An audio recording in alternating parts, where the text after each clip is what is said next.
Hello my dear students, welcome back. कैसे हैं आप लोग? यस जी हाँ, हम लोग आज शुरू करने वाले हैं एरर्स एंड फ्रॉड्स ऑडिटिंग के अंदर।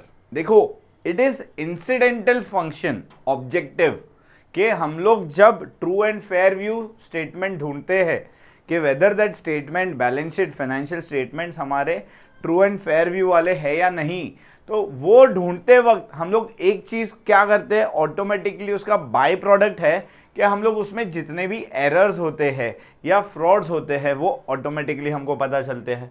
तो as seen above, the basic objective of auditing is to examine if the accounts are true and fair. Yes, but detection and prevention of errors and fraud is an incidental, उसके साथ साथ, ठीक है, objective of the auditing. Let us study the meaning, detection and prevention of errors and frauds. Error means unintentional, जानबूझ के नहीं किया है, ये गलती से हो गई वाली मिस्टेक है। ठीक है, हम लोग को पता नहीं था और हम लोग ने कुछ गलती से मिस्टेक कर ली, so that is an error. क्या है वो? Error. So error means an unintentional mistake in financial information. It is an inadvertent, मतलब गलती से हुआ, बोनाफाइड, नॉट मैलाफाइड, बोनाफाइड मतलब इनोसेंट, गलती से हो गई ऐसी मिस्टेक है इन द बुक्स या फिर रिकॉर्ड्स के अंदर। A fraud on the other hand is a deliberate, जानबूझ के, with गलत intention, malified mistake, गलत intention, malified mistake. Both errors and frauds are known as misstatement. दोनों में statement तो गलत ही जा रहा है। A misstatement always covers wrong grouping और presentation. कुछ ना कुछ गलत ग्रुप में चला गया है या कुछ गलत प्रेजेंट कर रहा है। An error may be error of principal भी हो सकता है, जो यहाँ का वहाँ लिख दिया हम लोग ने। क्लैरिकल एरर भी हो सकता है, लिखना भूल गए या ऐसा कुछ भी हो सकता है।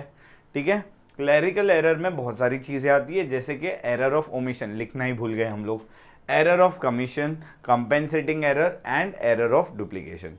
तो सारे एरर्स हम लोग एक बार डिटेल में पढ़ते हैं। सबसे पहला आता है error of principle. An error of principle occurs when the transaction is not recorded according to the basic principles of accounting. जो अकाउंटिंग प्रिंसिपल्स है, हमको क्या कैसे होना चाहिए, ठीक है, डेप्रिसिएशन कहाँ चार्ज करना चाहिए, एसेट्स कहाँ जाने चाहिए, लाइबिलिटी कहाँ जानी चाहिए, तो उसके प्रिंसिपल्स है अकाउंटिंग के, ठीक है, उसके हिसाब से अगर ये नहीं अकाउंट किया गया, so that is principle of accounting. The debit और credit is given to the wrong head of the account, गलत अकाउंट में डाल दिया हम लोग ने, ठीक है, जैसे कि पर्सनल, रियल, नॉमिनल अकाउंट होता है, उसमें डेबिट क्रेडिट दिया हुआ है, तो वो हम लोग ने रॉन्ग हेड के अंदर डाल दिया। This error do not affect, इससे ट्रायल बैलेंस को अफेक्ट नहीं होता है, but they affect the true and fair view, कहीं ना कहीं अफेक्ट हो रहा है। इससे ट्रायल बैलेंस को तो फर्क ही नहीं पड़ रहा है, क्योंकि दोनों जगह एंट्री कम रॉन्ग हो चुकी है उसकी वजह से। Thus, due to such error, the account show a misleading picture, गलत पिक्चर दिखा रहा है, जैसे कि एसेट्स कम या ज़्यादा हो गए, लाइबिलिटीज़ कम ज़्यादा हो गई, प्रॉफिट एंड लॉस ज़्यादा हो गया। ठीक है, so following are the examples, क्या क्या चीज़ें आती है एरर ऑफ हमारे इसके अंदर। तो एक आता है ओवर वैल्यूएशन और अंडर वैल्यूएशन ऑफ स्टॉक। हमारे पास जो स्टॉक पड़ा हुआ है वो ज़्यादा लिख दिया या कम लिख दिया हम लोग ने। ओवर चार्जिंग और अंडर चार्जिंग डेप्रिसिएशन, हमने गुड्स के ऊपर या हमारे एसेट्स के ऊपर ज़्यादा डेप्रिसिएशन चार्ज कर लिया या कम डेप्रिसिएशन चार्ज किया है। ट्रीटिंग रेवेन्यू एक्सपेंडिचर को कैपिटल एक्सपेंडिचर खर्चा कर दिखा दिया, ठीक है, या तो फिर हम लोग ने रेवेन्यू एक्सपेंस को डिफर्ड रेवेन्यू एक्सपेंडिचर दिखा दिया, या प्रीपेड एक्सपेंडिचर को, आउटस्टैंडिंग एक्सपेंस को हम लोग ने इग्नोर कर दिया। इनकम रिसीव्ड इन एडवांस या इनकम एक्रू हो चुकी है उसको इग्नोर कर दिया, या फिर ओवर एस्टिमेट कर दिया हम लोग ने बेड डेट्स को, या अंडर एस्टिमेट कर लिया हम लोग ने आरडीडी या बेड डेट्स को, ठीक है, या तो फिर ओवर वैल्यूएशन या अंडर वैल्यूएशन हो गया किसी भी एसेट्स या लाइबिलिटी का। तो ये सारी जो मिस्टेक होती है दैट इज प्रिंसिपल की मिस्टेक, ठीक है। हम लोग जो अकाउंटिंग प्रिंसिपल हमको फॉलो करना होता है, हम लोग वो फॉलो नहीं कर रहे हैं, तो ये जो है वो ट्रायल बैलेंस में दिखता नहीं है, बट ये जो मिस्टेक्स होती है, ये जो एरर्स होते हैं, उससे हमारा जो फाइनेंशियल स्टेटमेंट है वो ट्रू एंड फेयर व्यू का रहता नहीं है। Errors of principle can be detected only by vouching. हर एक चीज़ जो भी इंपॉर्टेंट मटेरियल ट्रांजेक्शन है ना, उसको चेक करो एक एक करके, एसेट्स वेरीफाई करो, लाइबिलिटीज़ वेरीफाई करो, सारे लेजर्स स्क्रूटिनाइज करो, चेक करो अच्छे से, ठीक है। ओवरऑल चेक करना पड़ेगा, क्वांटिटी रिकंसिलिएशन करना पड़ेगा, पार्टीज़ के साथ कंफर्मेशन लेना पड़ेगा, बहुत सारी डिटेल में जब हम लोग जाएंगे ना, तब हम लोग प्रिंसिपल ऑफ एरर का जो एरर है वो ढूंढ पाएंगे, ठीक है, एरर ऑफ प्रिंसिपल वो ढूंढ पाए। लेकिन क्लेरिकल जो हमारे एरर्स होते हैं उसके अंदर पहला आता है एरर ऑफ ओमिशन, मतलब लिखना ही भूल गए। तो देखो एक जगह नहीं लिखा है तो सीधी बात है दूसरी जगह भी नहीं लिखा, तो ट्रायल बैलेंस हमको वो दिखाएगा ही नहीं मिस्टेक कि ऐसा कुछ मिस्टेक हुआ है। एंड एरर ऑफ ओमिशन, या तो फिर मैं एक जगह लिखा है दूसरी जगह नहीं लिखा है, तो वो तो ट्रायल बैलेंस में तुरंत दिख के आएगा। अगर ट्रायल बैलेंस में मुझे दिख के आएगा तो हम लोग तुरंत वो मिस्टेक रेक्टिफाई कर सकते हैं, जो लिखना भूल गए तो वो वहाँ लिख देंगे हम लोग, ठीक है। An error of omission occurs when a transaction is omitted from books either Holi और पार्टली, पूरा या अगर पूरा भूल गए तो भूल जाओ, तो हम लोग को ट्रायल बैलेंस में वो दिखने वाला ही नहीं है। लेकिन आधा लिखना भूल गए, एक जगह पे लिखा है दूसरी जगह नहीं लिखा है, हाँ, तो बिल्कुल हमको ट्रायल बैलेंस में पता चल जाएगा कि यहाँ पे कुछ गड़बड़ हुई है। If a transaction is partially omitted the trial balance would not tally, ठीक है, वो टैली नहीं होगा, error can be detected and rectify भी कर सकते हैं हम लोग। If a transaction is Holi omitted, मतलब डेबिट साइड क्रेडिट साइड दोनों साइड ही लिखना भूल गए हैं, तो ट्रायल बैलेंस फिर भी टैली तो होगा। तो यहाँ पे वो मिस्टेक ढूंढना और क्लैरिफाई करना थोड़ा डिफ़िकल्ट हो जाएगा। तो अगर वो जानना है तो उसके लिए अपने को पूरा डिटेल में सब वापस वाउचिंग चेक करना पड़ेगा, मटेरियल इन्फॉर्मेशन सारी पार्टीज़ को कॉल करने के बाद बहुत सारी चीज़ें करनी पड़ेगी, ठीक है। Only one account is enter, तो फिर वहाँ पे तो हम लोग सीधी बात है, जब एक ही जगह पे है तो दूसरी जगह पे नहीं लिखा हुआ है, ऐसा हो रहा है, तो वहाँ पे तो टैली नहीं हो रहा है, तो हम ढूंढ के निकाल सकते हैं, ठीक है। लेकिन जहाँ पे दोनों ही जगह पे नहीं निकाला है तो उसको रिकन्सिलिएशन, मतलब वो एरर ढूंढने के लिए हम लोग को क्या करना पड़ेगा, बैंक में रिकन्सिलिएशन पूरा चेक करो, वापस से बैंक अकाउंट सारे चेक करो, वाउचिंग चेक करो, काउंटर फॉइल जो होते हैं वो चेक करो, स्क्रूटिनाइज करो क्रेडिटर्स के अकाउंट्स, कंफर्मेशन लो सारे क्रेडिटर के बैलेंस सही है कि नहीं। दस the detection of error of complete omission is more difficult, ठीक है। फिर आता है एरर ऑफ कमीशन, फिर आता है एरर ऑफ कमीशन।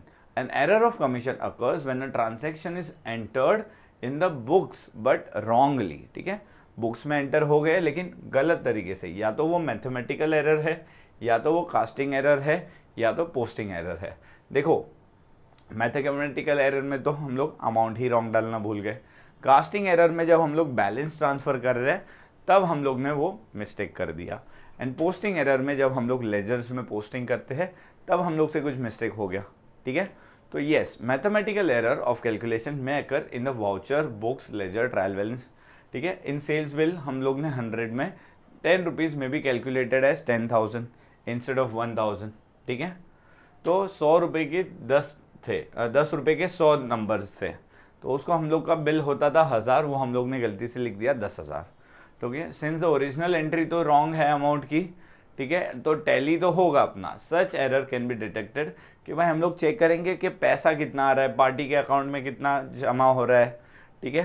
तो उससे हम लोग को obtaining the statement of account sales का, तो उससे अपने को पता चलेगा कि भाई रेशियो अगर चेक करें तो हमको दिखा रहा है सेल्स इतना हुआ है, लेकिन क्रेडिट अपने को पैसा रिसीव होना इतना है और एक्चुअल रिसीव कम हो रहा है।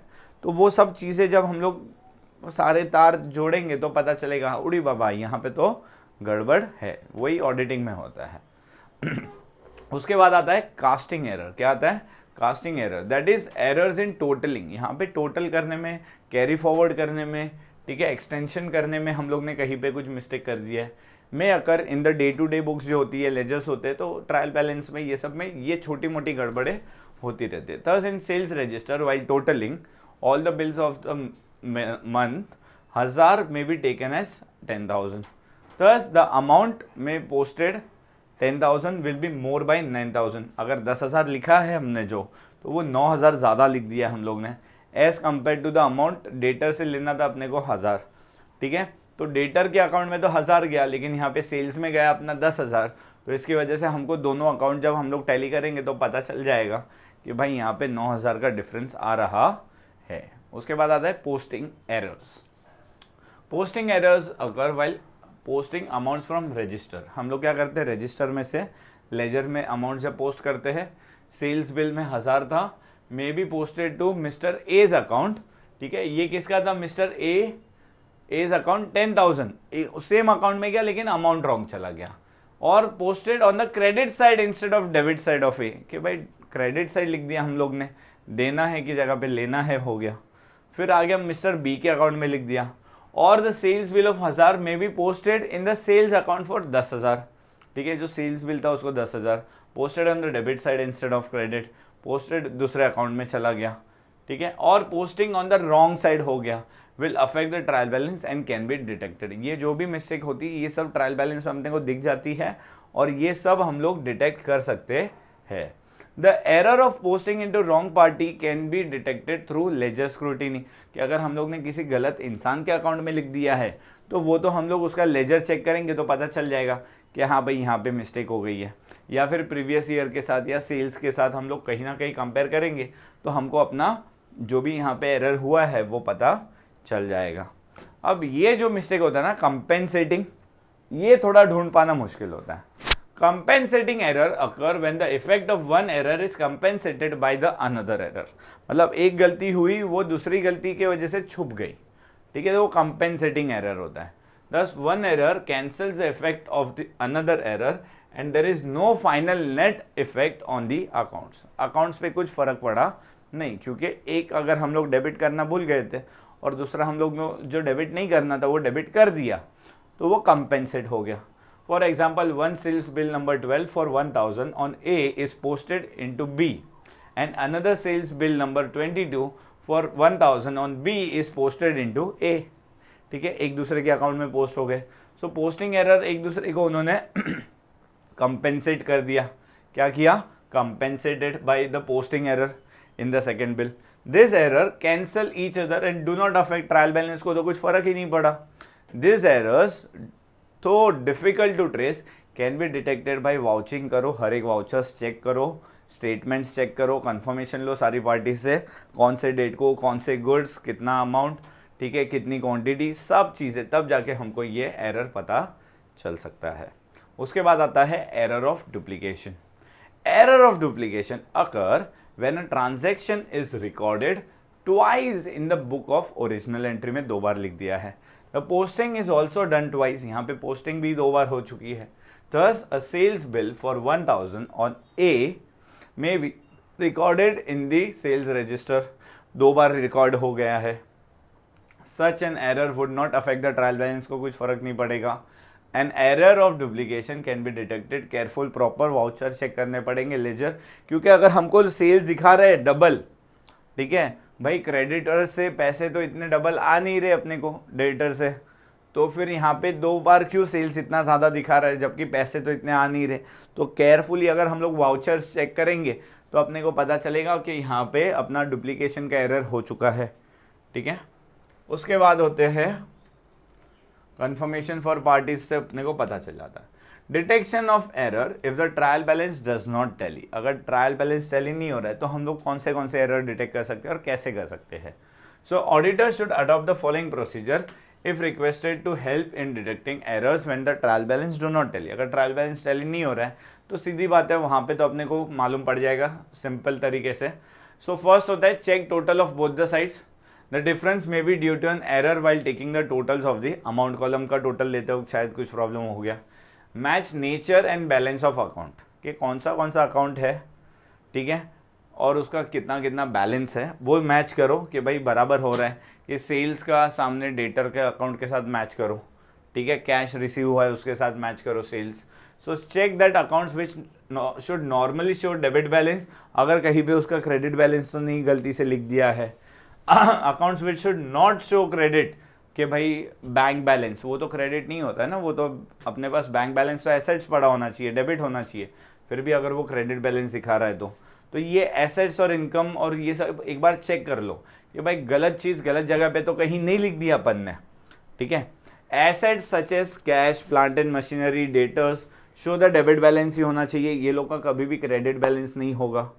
लाइबिलिटीज जैसे कि share capital, reserves, loans, creditors, provision shows credit balance and debit balance, not debit balance, तो ये सब चीज़ों का क्रेडिट बैलेंस ही दिखना चाहिए, डेबिट बैलेंस नहीं होना चाहिए। इनकम जैसे कि sales show credit balance and not debit balance, भाई इनकम हो रही है तो सेल्स तो इनकम है तो वो अपने को क्रेडिट में ही लिखना है कंपलसरी। परचेज, सैलरी, ये सब जो खर्चे होते हैं वो कंपलसरी डेबिट साइड ही होने चाहिए। फिर है ना क्या करने का पता है, सपोज अगर अपने को डिफरेंस दोनों साइड के इसमें आ रहा है 1000 रुपया तो उसका आधा 500 रुपीज है ना चेक करने का कि भाई कहीं पे 500 रुपीज की कोई एंट्री है क्या, कहीं पे कोई 500 रुपीज की एंट्री है। क्यों ऐसा पता है, को 1000 रुपये का जो डिफरेंस आ रहा है ना, मतलब 500 रुपया मैं इधर लिखना भूल गया हूँ और इधर मैंने ज़्यादा लिख दिया है, इसके वजह से वो 1000 रुपये का डिफरेंस आ रहा है यहाँ पे, तो वो चेक करने का हम लोग को। If the trial balance difference is 10,000, half the amount that is 5,000, check if any account has a balance of 5,000। अगर किसी का भी 5,000 बैलेंस है तो पता चल गया कि इधर मैं ये 5,000 लिखना भूल चुका हूँ। Check this account thoroughly for posting on the wrong side, के हम लोग ने कहीं पे डेबिट का क्रेडिट साइड तो नहीं लिख दिया है, ठीक है, debit on the credit side है या ऐसा कुछ क्रेडिट का डेबिट साइड पे लिख दिया, ये चेक कर लो। Check if the difference in trial balance is divisible by 9, so it may mean that figures are transposed, example 59 is written as 95, ठीक है, तो उसका डिफरेंस देखो 95 माइनस 59 36, ठीक है। द ट्रायल बैलेंस यहाँ पे 36 इज डिविजिबल बाय 9, तो ये 9 से डिवाइड करेंगे ना जब हम लोग डिफरेंस, तो अपने को ये पता चल सकता है, ये बहुत ईजी ट्रिक होती है। Go back through the steps involve in preparing the trial balance, तो सीधी बात है, सबसे पहले बैलेंस सारे लेजर के चेक करो ठीक से, टोटल चेक करो लेजर के ठीक से, ओपनिंग बैलेंस सारे बराबर से लिखे हैं कि नहीं वो चेक करो, उसके अंदर सारी पोस्टिंग्स ठीक से हुई है कि नहीं वो चेक करो, टोटल्स रजिस्टर के अंदर सारे एंट्री ओरिजिनल एंट्री में जो है वो प्रॉपर हुए कि नहीं, सारी की सारी subsidiary book, debtors, creditors, sales, purchase सारी चेक करो वापस से, ठीक है। Check whether debit and credit total journal entry का है जो वो सेम हो रहा है कि नहीं, तो पूरा जो भी अकाउंट्स हम लोग ने बुक्स ऑफ अकाउंट्स मेंटेन किए सारे के सारे वापस से अपने को एक बार चेक करने के। उसके बाद आते हैं हम लोग फ्रॉड्स के ऊपर, ठीक है। तो फ्रॉड्स भी हम लोग को पता है, फ्रॉड्स का मतलब क्या होता है कि हम लोग ने जानबूझ के क्या किया है, जानबूझ के मतलब विथ मैलिफाइड इंटेंशन, ये देखो हम लोग ने मिस अप्रोप्रिएशन ऑफ गुड्स किया या मिस अप्रोप्रिएशन ऑफ कैश किया या ऐसे कोई भी तरीके से, ठीक है, तो हम लोग ने जानबूझ के विथ अ मैलिफाइड इंटेंशन जो हम लोग करते हैं, so that comes under fraud. Yes my dear students, so error क्या होता है अपना, तो एरर में क्या कर रहा हूँ कि भाई मैंने गलती से, ठीक है, विद बोनाफाइड इंटेंशन, बोनाफाइड का मतलब मैंने आप लोगों को क्या बताया था कि भाई गलती से, ठीक है, अपना एकदम इनोसेंट अपन थे, अपन ने कुछ गलत इंटेंशन के साथ वो किया नहीं है, लेकिन जब मैं एक फ्रॉड करता हूँ तो वो मैलिफाइड इंटेंशन से होता है। तो yes my dear students, I hope आज जो हम लोग ने एरर किया है आप लोग को एकदम प्रीटी मच क्रिस्टल क्लियर सब कुछ समझ में आ गया होगा। फ्रॉड वाला टॉपिक मैं आपको नेक्स्ट क्लास में स्टार्ट करने वाला हूँ।